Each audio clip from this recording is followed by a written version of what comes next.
Have you ever felt a chill in a warm room? A sudden, inexplicable drop in temperature that has nothing to do with the air and everything to do with the person sitting across from you.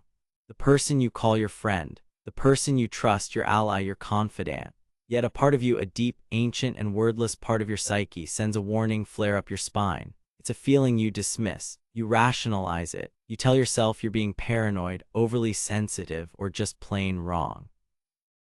You look at the history, the shared laughter, the secrets exchanged, and you force that cold feeling down, burying it under the weight of loyalty. But the feeling doesn't die. It festers. It's there in the faint praise that feels more like a sting. It's there in the helpful advice that somehow leaves you feeling smaller, less capable. It's there in the flicker of an expression you catch when you share good news. A momentary eclipse of their smile that reveals something far darker underneath. You are standing in a garden you planted together, but you've started to notice a strange, invasive vine coiling around the base of your strongest tree. It looks harmless at first, even symbiotic, but day by day its grip tightens so slowly, so subtly that you don't realize it's choking the life out of your growth until the leaves start to wither. This is the quiet horror of the hidden enemy, the frenemy, the ally who is, in secret, a foe. The betrayal isn't a single, dramatic stab in the back. It's 1,000 tiny, paper-thin cuts to your soul, each one so small you're told you shouldn't even feel it. But you do, and you're here because you're tired of bleeding. You're tired of the confusion, the self-doubt, the draining of your vital energy. You're ready for the reckoning. Forget the endless lists of 10 signs they secretly hate you. Forget the superficial advice about body language and gossip. Those are merely symptoms. Today we are going to the root. We are going deep into the dark, tangled mechanics of the human psyche to uncover the one definitive, undeniable sign that your ally is actively working against you. This isn't just about spotting a fake friend. This is about understanding the psychological weapon they are using against you, often unconsciously. It's a weapon forged in the furnace of their own self-loathing, their own unrealized potential, their own unexamined darkness. This video is called The Betrayed Friend's Reckoning, the one sign your ally is a foe.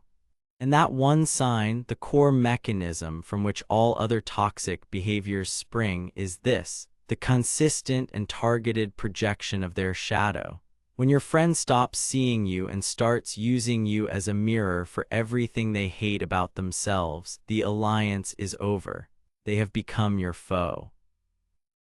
And by the end of our time together, you will not only know how to see this with blinding clarity, you will know how to dismantle the weapon, reclaim your energy, and make yourself permanently immune to this kind of psychic sabotage.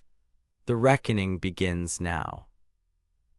First, we must define the weapon itself. To understand this one great sign, you have to understand the brilliant, terrifying concept of the shadow as laid out by the psychologist Carl Jung. Your shadow self is everything about you that you refuse to acknowledge. It's the collection of your repressed insecurities, your secret shames, your untamed anger, your raw envy, your latent cruelty, and your buried potential.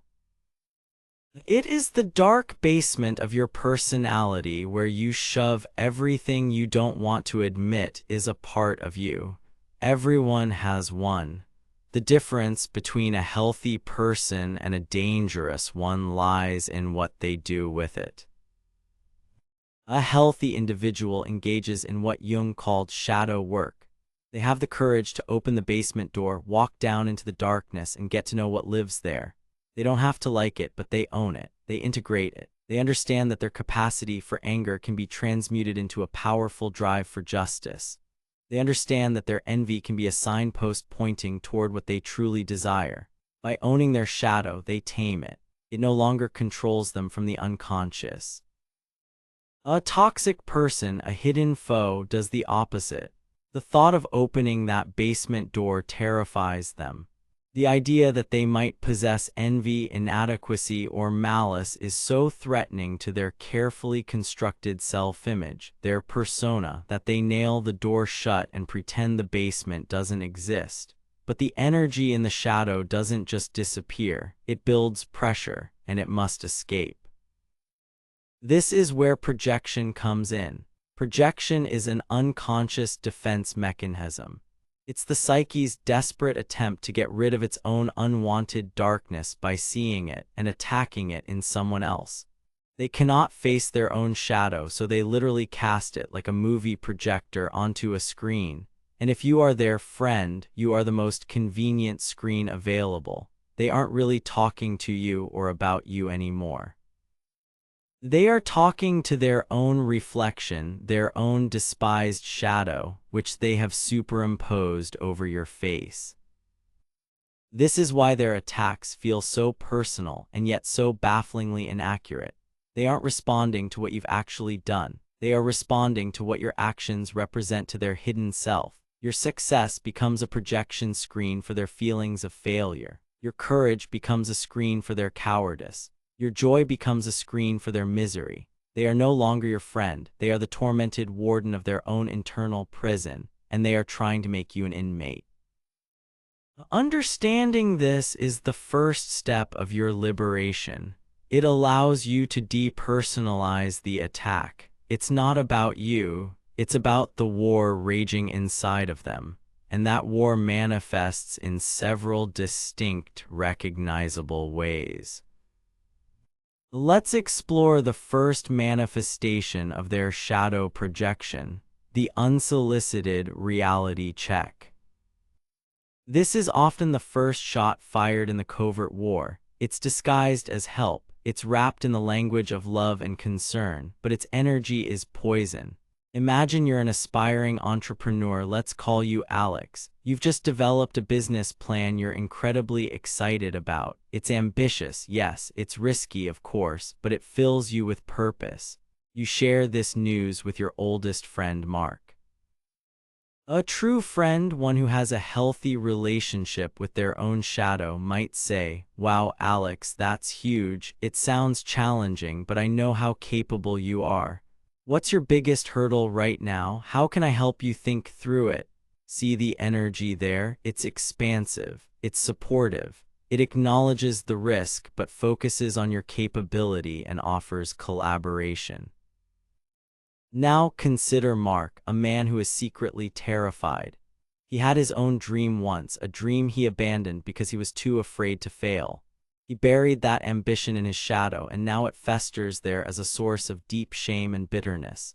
When you, Alex, come to him burning with the very ambition he extinguished in himself, you become an unbearable reminder of his own cowardice. He cannot face that, so he must project his shadow of failure and fear onto you.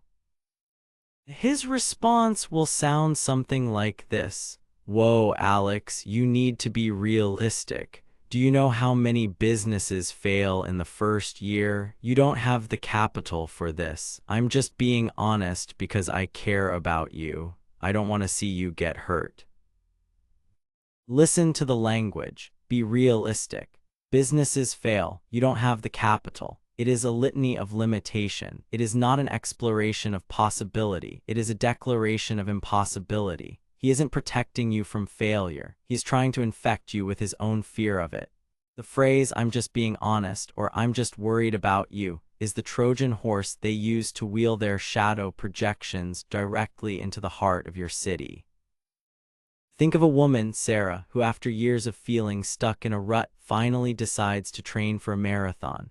She's overweight, she's out of shape, but she's found a spark. She tells her best friend, Chloe, who despises her own lack of discipline and has been complaining about wanting to get fit for years without ever taking action, immediately responds, "A marathon? Sarah, are you serious? Your knees will never handle that. You should start with something smaller." I just don't want you to set yourself up for disappointment. Chloe isn't assessing Sarah's knee health. She's projecting her own shadow of indiscipline and self-sabotage. Sarah's bold commitment is a glaring spotlight on Chloe's own inertia. To dim that painful light, Chloe must try to extinguish Sarah's spark. The reality check is a desperate attempt to pull Sarah back down into the comfortable misery where Chloe lives, a place where big dreams are foolish and trying is a prelude to failure. So what is your reckoning? How do you deal with this? First, you must learn to feel the energy behind the words. Does the feedback feel expansive and supportive, or does it feel heavy, contracting, and draining? Your body knows the difference. Trust that visceral feeling. Second, you must deploy a technique I call the thank you and pivot. You do not argue. You do not defend your dream. To do so is to accept their premise that your dream is on trial. You refuse the trial. When Mark says, "You need to be realistic," Alex's powerful response is, "I appreciate you looking out for me, Mark. I've already mapped out the financial risks and I'm confident in my plan. So did you end up watching that game last night?" When Chloe tells Sarah her knees will fail, Sarah's powerful response is, "Thanks for your concern, Chloe. My trainer and I have a great plan to build up strength safely. I'm actually feeling more excited than ever. Anyway, how's your new project at work going?" You acknowledge the poisoned gift without drinking it. You thank them for the container, and then you firmly set it aside and change the subject. This is not passive. It is a powerful act of boundary setting. It communicates, my reality is not up for your approval. Your fear is not my own. I will not allow you to project your shadow onto my future. This is the first act of reclaiming your power. Now we move to a deeper, more malicious manifestation of shadow projection, the weaponization of your vulnerability. There is a sacred contract in true friendship. It's the unspoken agreement that when I share my deepest wounds, my most profound insecurities, my past traumas with you, you will hold them with care. You become a guardian of a fragile part of my soul. A true ally understands this. A hidden foe sees your vulnerability not as a sacred trust, but as ammunition. The person projecting their shadow will store your confessions of weakness in their arsenal, and they will deploy them at the precise moment you are trying to be strong. Why? Because your growth is a threat to their projected image of you. If their shadow has painted you as weak, broken, or unstable, then your attempts to become strong, whole, and stable create a maddening cognitive dissonance for them. They must prove their projection is correct. They must shove you back into the box they've built for you. Let's imagine a man, David. For years, he struggled with crippling social anxiety. Through therapy and hard work, he's making progress. He decides to take a huge step. He's going to host a small get-together at his apartment. He's terrified, but he's determined. He invites his friend, Tom. Tom secretly harbors a deep-seated social inferiority complex. He's a chameleon, good at surface-level charm, but terrified that people will see the insecure, awkward person he feels he is inside. He has always subconsciously used David's more obvious anxiety to make himself feel comparatively confident. David was his anxious friend, which allowed Tom to feel like the smooth one. Now David is hosting a party. He's taking social initiative. This threatens Tom's entire psychic structure. David is stepping out of his assigned role. So in the middle of the party, as David is starting to relax and connect with new people, Tom, under the guise of a funny story, raises his voice and says, "Hey everyone, you think David's a great host now? You should have seen him at my birthday a few years ago. He had a full-blown panic attack and had to hide in the bathroom for an hour. We almost called an ambulance. It was hilarious." The laughter is sparse and uncomfortable, but the damage is done. In one move, Tom has attempted to shatter David's newfound confidence. He has taken the most vulnerable secret David ever shared and turned it into a public spectacle. He did this not because he's just a jerk, but because he was trying to force David back into the anxious box. He was projecting his own shadow of social inadequacy by reminding everyone, most importantly, David himself, of his past weakness. He was saying, "Don't you dare grow beyond the version of you that makes me feel comfortable with myself." This is psychic warfare disguised as a joke. It's the backhanded compliment's evil twin. It's the "I'm just teasing you" that lands like a punch to the gut. They will bring up your confessed fear of public speaking right before a big presentation. They will remind you of your past relationship failures when you start a new, healthy one. They will use the very keys you gave them to try and lock you back in your old prison. The reckoning here is fierce and necessary.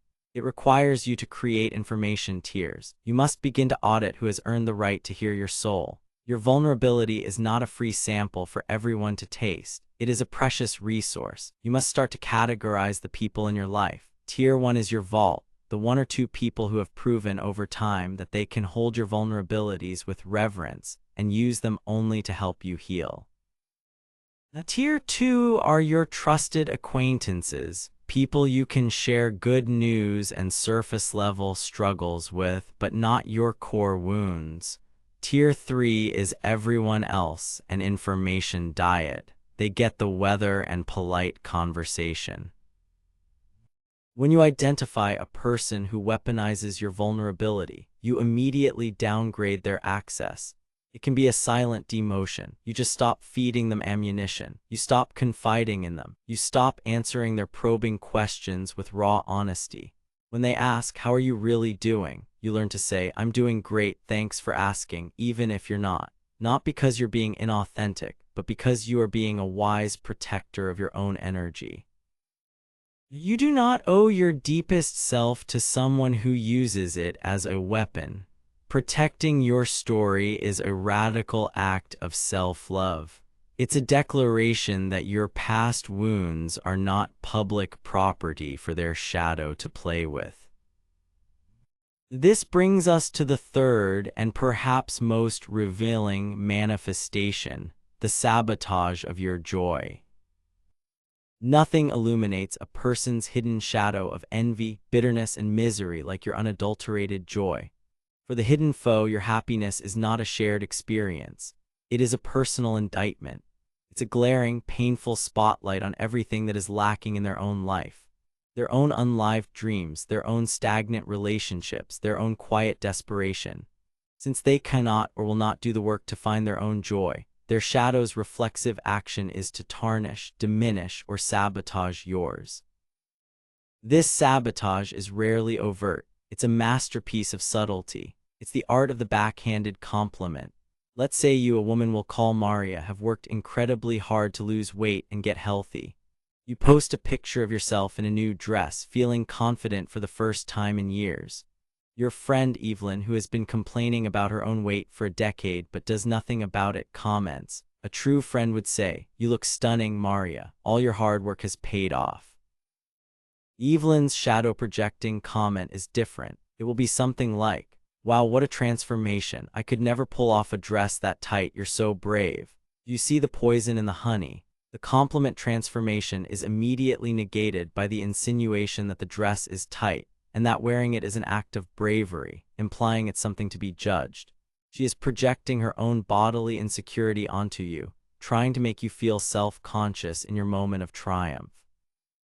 Or consider this: you get a major promotion at work. You're ecstatic. You call your friend to share the news. A true friend celebrates with you. Their energy rises to meet yours, but the hidden foe cannot allow your joy to exist untainted. Their response will be a masterclass in concerned trolling.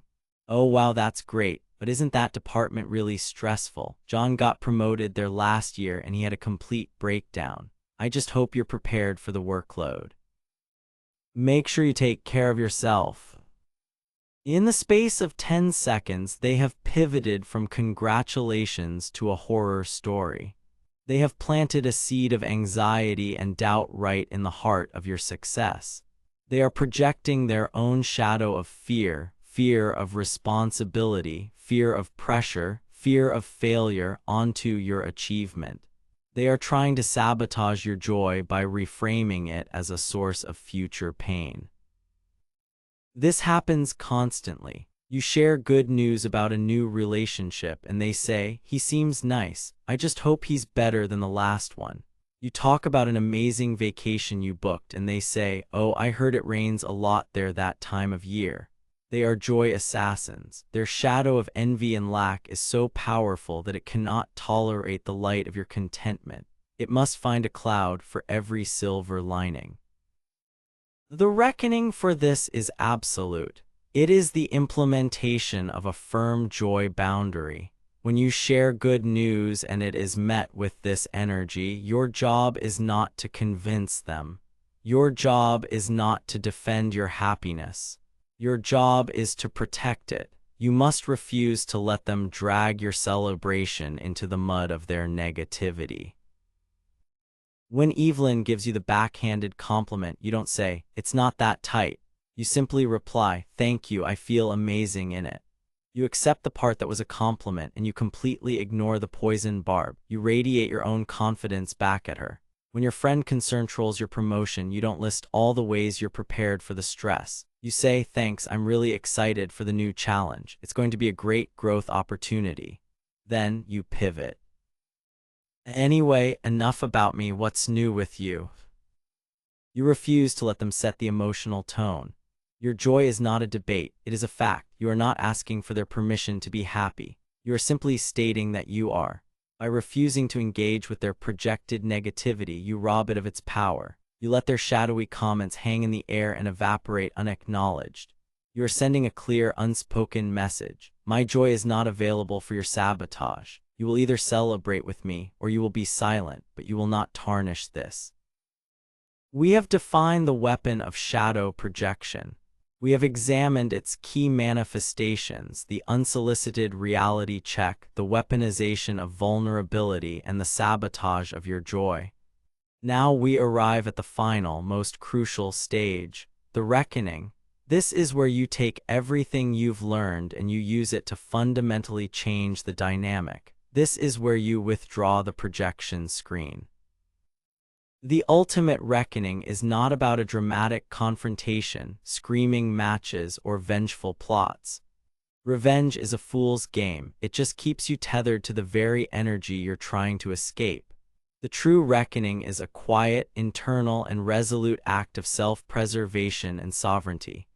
It is the moment you decide with every fiber of your being that you will no longer be a blank screen for someone else's unowned darkness. This process has two parts. The first is external, managing the relationship. The second and more profound part is internal, doing your own work. Externally, withdrawing the screen means creating distance. This doesn't always have to be a dramatic "I'm cutting you out of my life" moment. Often the most effective method is the slow fade. You become less available. You stop initiating contact. Your text replies become more infrequent and less detailed. You politely decline invitations more often than you accept them. You are turning down the volume on the relationship until it fades into silence. You are reclaiming your time and energy, which they have been consuming like a psychic vampire. In some cases, especially if the person is a close family member or a coworker you can't avoid, the distance must be emotional and energetic, not physical. This is where you employ the techniques we've discussed. You use the thank you and pivot. You enforce your information tiers. You protect your joy with firm boundaries. You become a gray rock, polite, civil, but emotionally non-reactive. You give their projections nothing to stick to. A shadow needs a screen. When you become a transparent sheet of glass, the projection passes right through you and goes nowhere. They will eventually grow bored and frustrated and go find another, more reactive screen to play out their psychodrama. But the most important part of the reckoning is the internal work. This is where you turn the painful experience of betrayal into a catalyst for your own individuation, your own journey to becoming a whole, self-aware individual. You must ask yourself the hard questions, and you must answer them with brutal honesty. Question 1: why did I attract this dynamic? What part of me was a match for this energy? Often, we tolerate projection from others because we are seeking their validation.